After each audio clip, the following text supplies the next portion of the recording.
Hey, 49, shots fired. Copy, additional shot fired. Shots fired, shots fired. He's shooting at us. Suspect shooting at officer.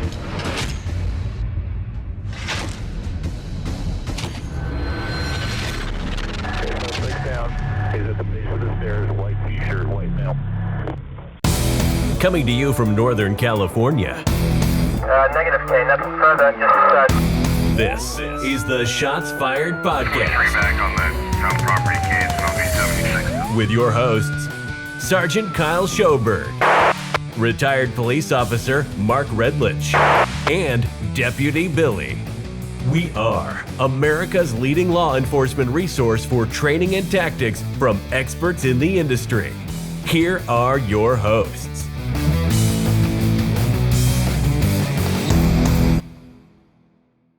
All right, guys, welcome back to another episode of the Shots Fired Podcast. We are here still at the California Force Instructors Association Conference, CalFIA, and we've had a great last day. This is our second day here. A lot of good instruction. Again, if you guys aren't signed up for it, go check it out. Go to their website, get signed up.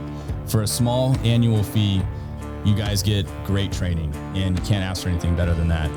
So go check out our website also. We just got it up and running, shotsfiredpodcast.org. We got all of our merchandise, swag, whatever you want to call it, for sale on there. You guys were asking for it, so we made it available. So go check that out. Today we have a couple cool guests with us. We have Jason and CJ, both in law enforcement in Southern California at a large sheriff's department down here. And you guys started a cool operation called the Briefing Room. So right, yeah. I'm going to turn it over to you guys. Jason, why don't you introduce yourself? We'll start with you. Tell us who you are and then how we got here. Sure. My name is Jason Lewis. I'm a active duty patrol sergeant in Southern California. Before that, I was the in-service training coordinator for our regional training center. And I've worked a variety of assignments, over 20 years in custody, patrol, courts, investigations, directed enforcement, and 2 stints at the academy. And from there is where we developed the concept of the briefing room, which we'll get into, but we'll let CJ here introduce himself. We have to share a mic too, so.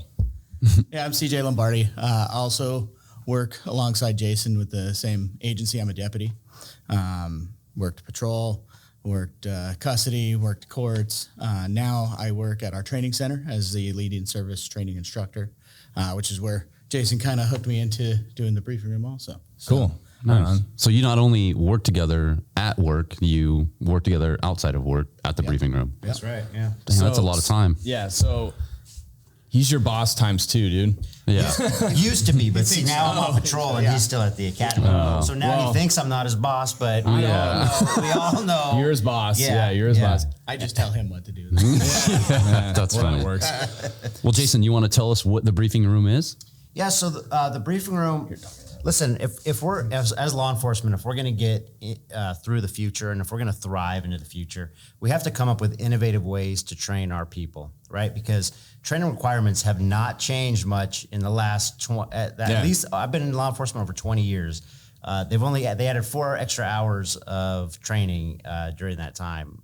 So 18 hours every 2 years is not nearly enough training to meet today's expectations, right? With all the scrutiny we're under and everything. So we have to come up with innovative ways to train our people within our current training budgets. Mm-hmm. That's the hard part, because all the legislation you see is about putting more requirements on officers and making things harder, but nothing's about increasing budgets. So the briefing room is all about trying to bring training into an agency within our current budgets. So the briefing room is an on-demand training platform for law enforcement supervisors so that they can train their own shift of officers every single day during briefing. They can train them one concept.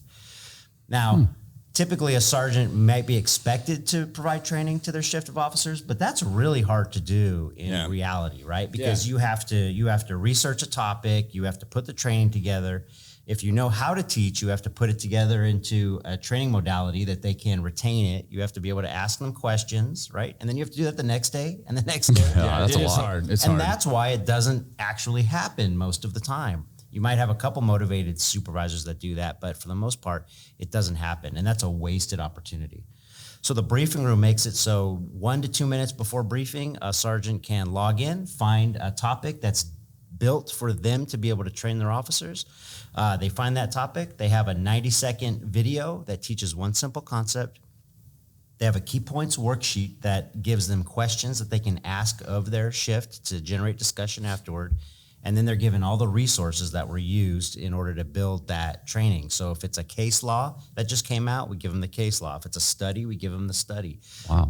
And so it's all prepackaged into what we call RISE training blocks, and it's ready for them to go. It takes 1 to 2 minutes, and they're ready to teach their shift of officers. Yeah, that's cool. I'm on the same page as you. Like, I am a patrol sergeant, and I do find it very difficult to always come up with something to talk about in briefing, because I am one of those sergeants that I do like to make it I believe that briefing is a perfect opportunity to learn. I mean, you've got everyone together.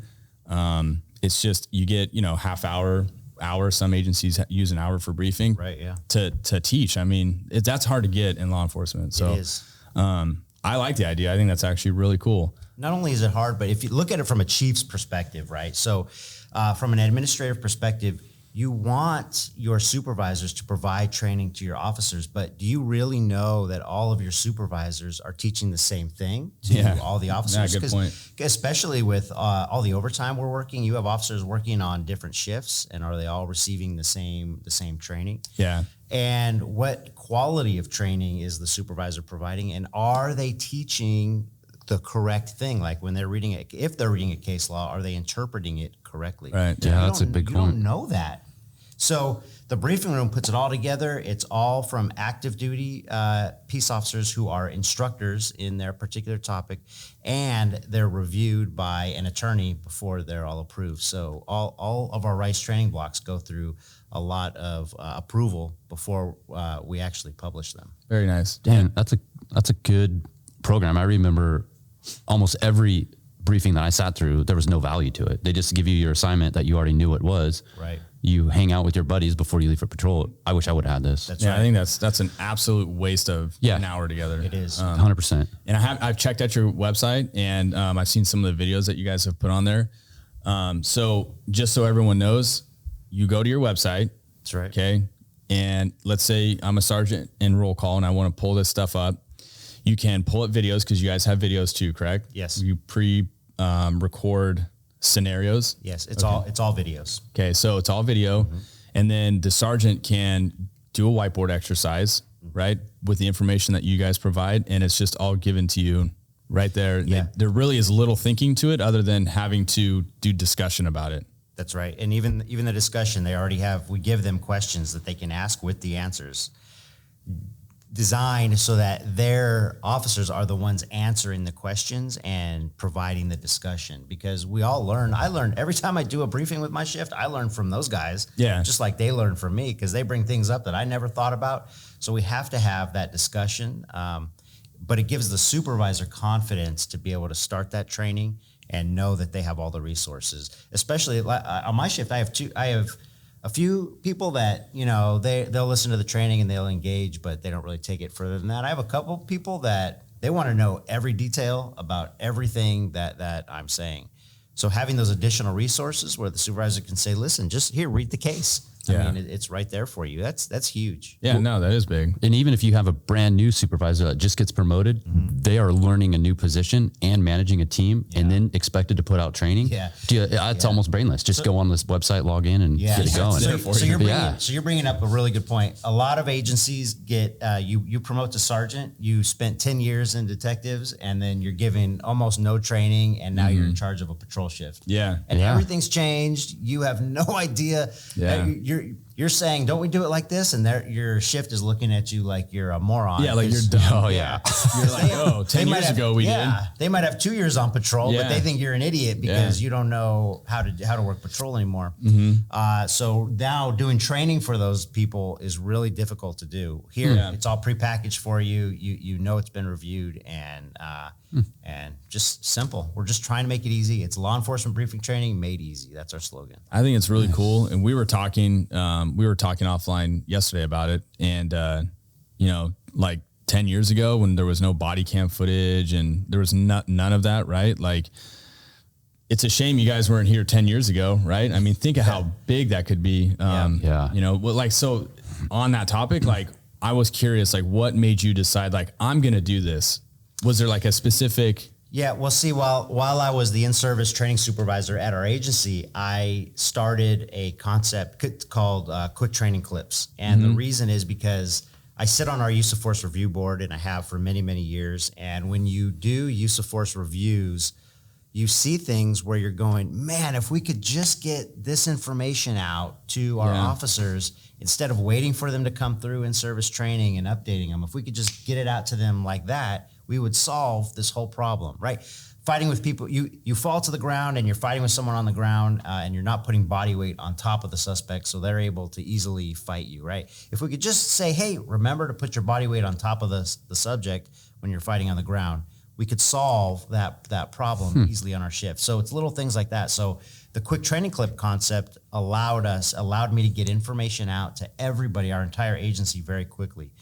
But I could only do that because we have a video production unit in our training center. So I can use that resource to form those videos and send them out. Yeah, that's handy. That's creative. But a lot of agencies don't have that. No. Right? That's Well, they have the briefing room. So that's where the genesis of the briefing room came about, because those videos were very popular. It was very easy for sergeants just to play the video, and they could have an instructor that knows the topic, give the instruction. And so it was very simple. So it was very popular. I had other agencies contacting me wanting access to our quick training clips. So that's where the idea for the briefing room came about. Kind of evolved. Yeah, That's exactly. interesting. I personally haven't, I mean, I work at a much smaller agency, but I haven't seen that until now. Yeah. That's pretty cool. CJ, I'm going to put you on the spot for a minute. So what's your role, and what do you think about all this? So I'm the director of content. So I help, what my main focus is to create the videos. Okay. And come up with all the ideas of what we're going to show.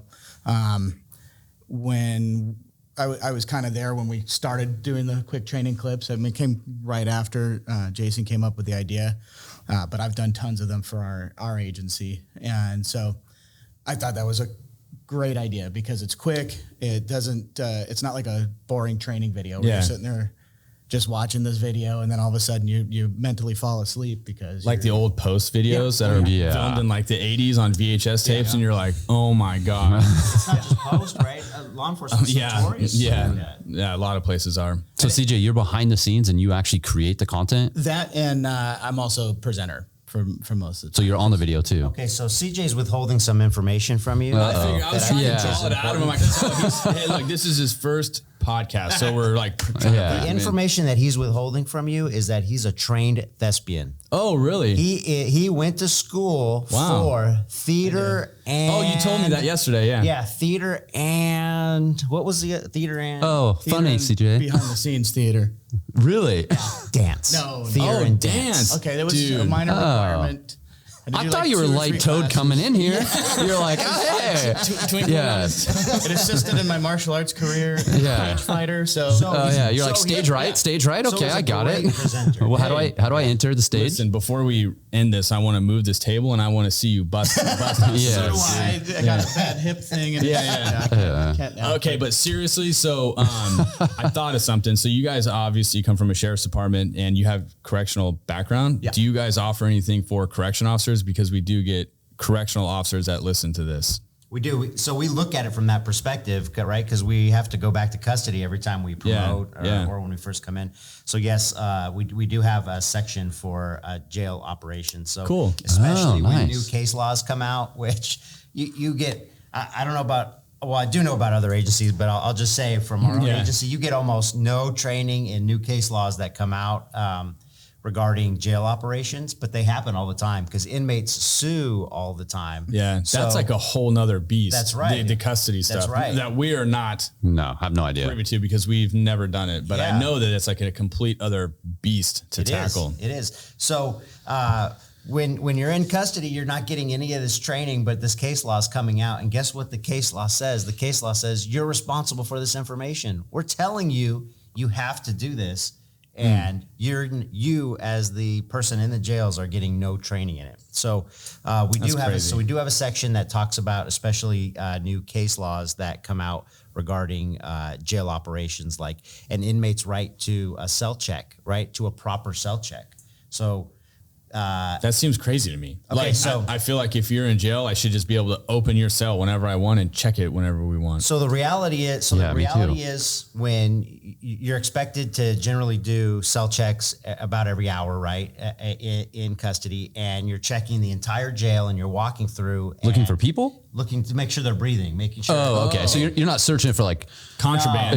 No, to make sure that That's they're kind of a different. to make sure nobody needs any medical attention. Got it. That there's still no one's hanging, that sort of Got thing. it. But when you're doing that for 800 inmates, going door to door and making sure that everybody's breathing, you might just keep walking, just making sure nothing looks suspicious in the room. But there's a case that just came out this year that says that inmates have a constitutional right to a proper cell check, meaning that you're able to verify that they're breathing. So if they're underneath the blanket or something, you can't see that they're breathing, you're expected to verify that they're breathing. Wow. But I guarantee you, almost nobody's doing training on that case law or the other case laws that have come out. Wow. Well, so it sounds like if you're watching or listening to this, you need to get signed up with the briefing room and check out your guys' training, because I think that's pretty cool.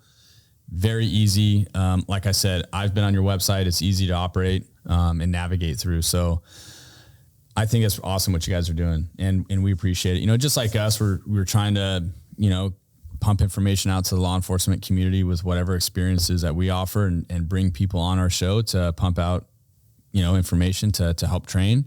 And I think you guys are doing a great thing. So and same thing to you guys. It's amazing what you're doing, and what these guys are doing is not easy. That is a lot of work. It is. And it may seem like, oh, it's just a podcast. It is not. There's a lot of work. I have huge respect for what you guys are doing, traveling around the country, doing all these videos that I've seen you doing here, networking with people. Appreciate it. That is an amazing time investment. And you guys do the production stuff too. It's that's right. Yeah, there's a lot to it. It's a lot of work, but I think in the end game is to make people in our industry better. Yeah, and absolutely. So I think we can all agree that it's 100% worth it. Yeah, absolutely. So check us out. Yeah. Thank you guys for coming on. Can you tell everyone, give them your website, how they can find you if you guys have social media? Yeah. So you guys can find us at thebriefingroom.com. And if you go to that website, we have 12 total, but 6 free videos for supervisors and 6 free videos for administrators on how to reduce liability in use of force incidents. So if they go to thebriefingroom.com, they can sign up and receive those videos in their email. And you can find both CJ and I on LinkedIn. I am under Jason Lewis, Louis, and he's under CJ. Are you under Charles or CJ? No, CJ. CJ Lombardi. Nice. On LinkedIn. Yeah. And on LinkedIn, we put a ton of free information because we're just trying to get information out there. So supervisors that are motivated to put it together themselves, we put a lot of free information on LinkedIn. So cool. Oh, that's with awesome. Me on there, and you'll have access to all that information. So I go back to work. What's today? Friday. So I go back to work tomorrow night, and guess what I'm going to be doing in briefing? The briefing room. Pulling up the briefing room. Yeah. So Nice. I definitely will be utilizing that. So thank you guys. Thank you for carving out some time to come up here and chat with us. We appreciate it. We'll catch you guys on the next show, and be safe. Thank you. Thanks.